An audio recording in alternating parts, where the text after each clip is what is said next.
Six Nations 2022 Friday game, Wales up against France. We are going to go through the lineups, some of the stats, predictions, and you guys can let me know your thoughts on how this one is going to go. Obviously, France are on a bit of a run.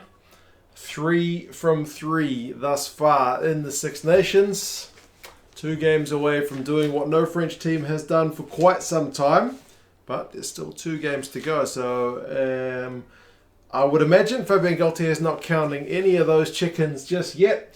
Wales 1 and 2, with the game still to play against Italy. Likely a pretty sure thing in hand, with all due respect to Italy, based on the last few years. Wales could certainly use a win at home just to play spoilers, right? I mean, Wales were written off just a couple of weeks ago against the Scots.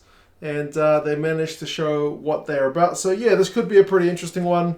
And, yeah, I'm very much looking forward to it. The fact that it's on a Friday is a little bit surprising. I can't remember how many games they usually play on the Fridays in the Six Nations, but I feel like it's not a heck of a lot.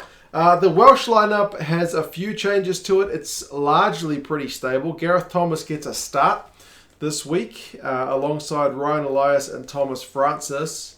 Wyn Jones is on the bench. Those kind of just swapped roles at starter and sub for loose head.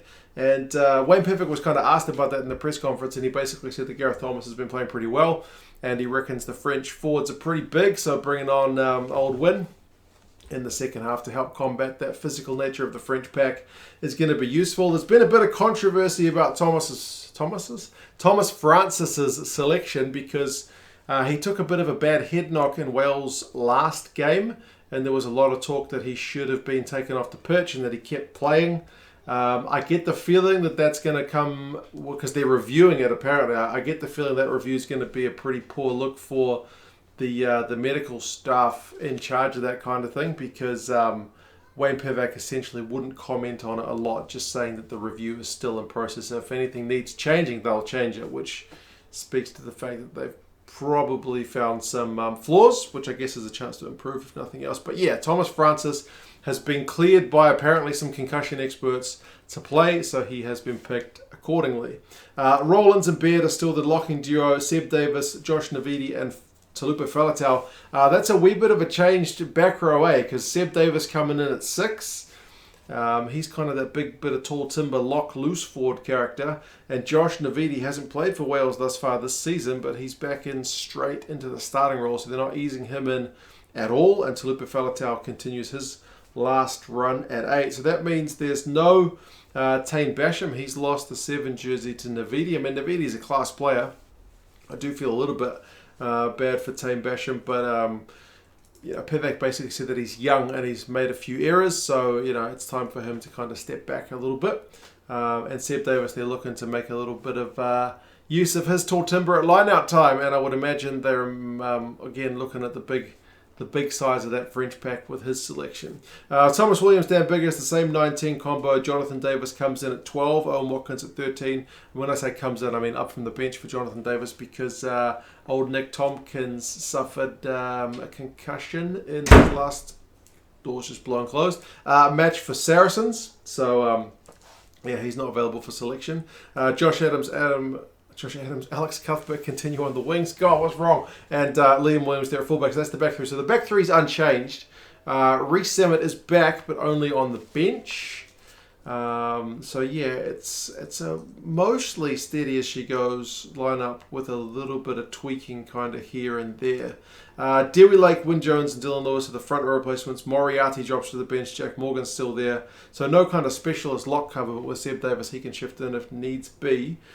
Kieran Hardy, Gareth Anscombe and Rees-Zammit, like I mentioned, the back replacements. Individual stats for Wales. Taine Basham was actually their leading tackler, and he's second overall in the entire competition behind Lamaro. And the Italians have been under the pump a bit, so it doesn't surprise me that an Italian is the top tackler. But, I mean, to Pivac's credit, because I thought, Basham's been in cracking form, he's also pretty high on the missed tackle count and the penalties conceded count. So, I mean, his involvements are high, but there is probably a little bit for him to clean up. Wales' next best tackler is Rowlands, and he's 4th overall in the competition, so he has been showing some proper work rate in the competition this year. Offensively, Liam Williams has been making the most carries, which is kind of normal for a fullback. They get the ball a bit and a bit of chance to crank it up, and he's 4th overall for run meters, but as I mentioned, like 3 of the top 4 are fullbacks because they get the ball and run, don't they, when they take kicks. For France, they have had to make a couple of changes. Now, you got a bit of a caveat out there as I record this video. The squad's current as I am recording, but they've had a couple of guys out with COVID cases. I know all about the COVID cases, seeing as my wife and 2 children are currently COVID cases. I'm waiting for myself to become one. And yeah, Fabien Galtier is also waiting for the potential news that more of his squad is out with COVID. So far, it's Pernod, who's been in phenomenal form, and the lock, Telfa Fanua. So those 2 guys have tested positive. They are out. But good news is Villiere is back on the left wing. So that's one guy who missed their last game, who is back in, who's also been in cracking form. What that means is Moefana swaps wings.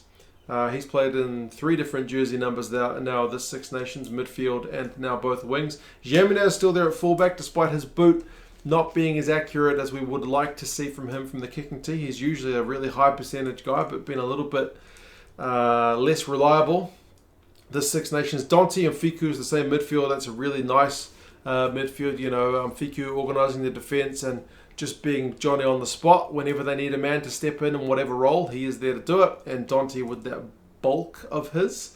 Dupont and Ntamack are 9 and 10. There was a little bit of doubt about Dupont because he picked up a knock in training the other day, but he's come through clear, so that's good news. He is captain.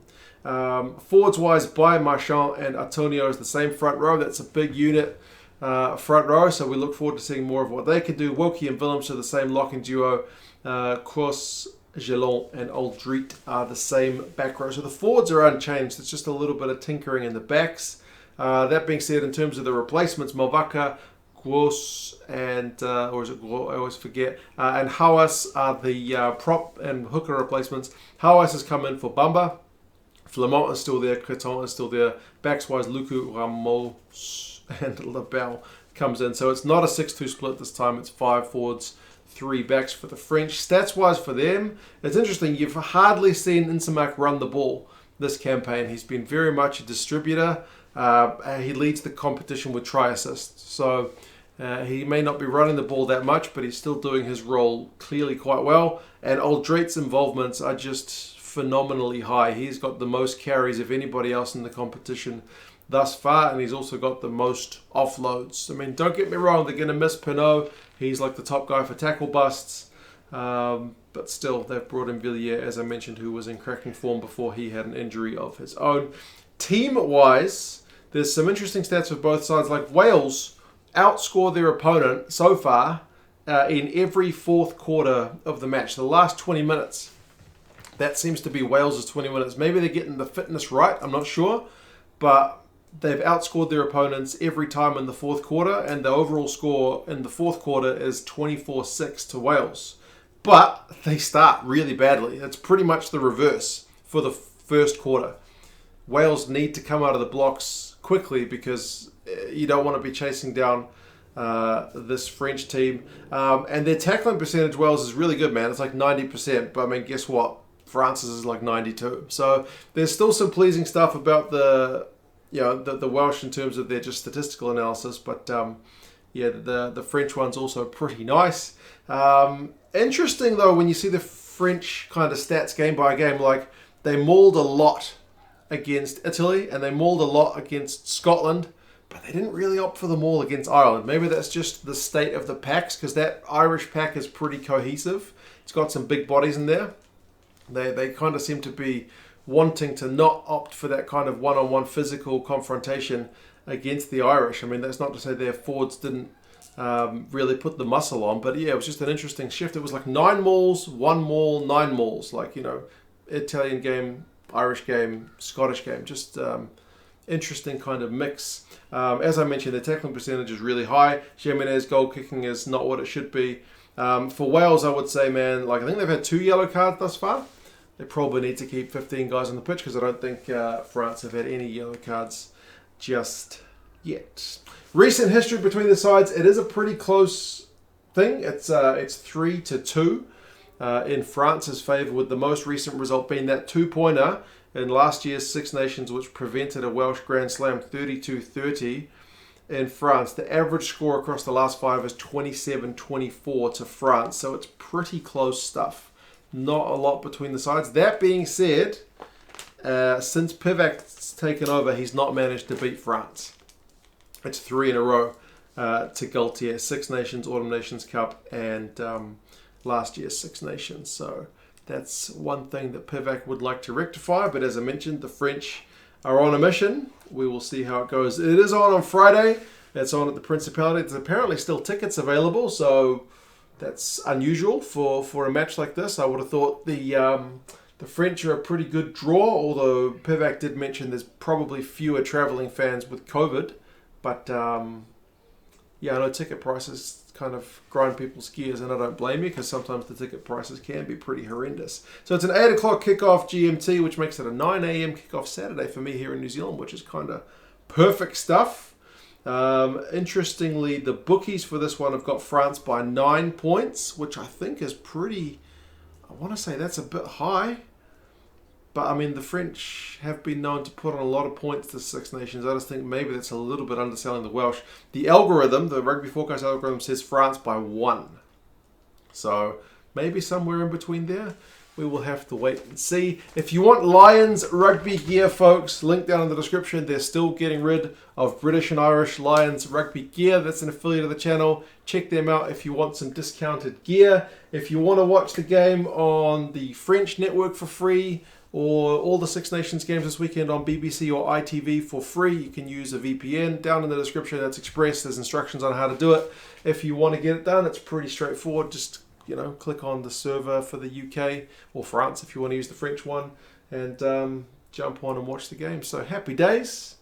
You guys let me know your thoughts on the game this Friday. How do you think it's going to go? And I'll talk to you guys again soon. See you later.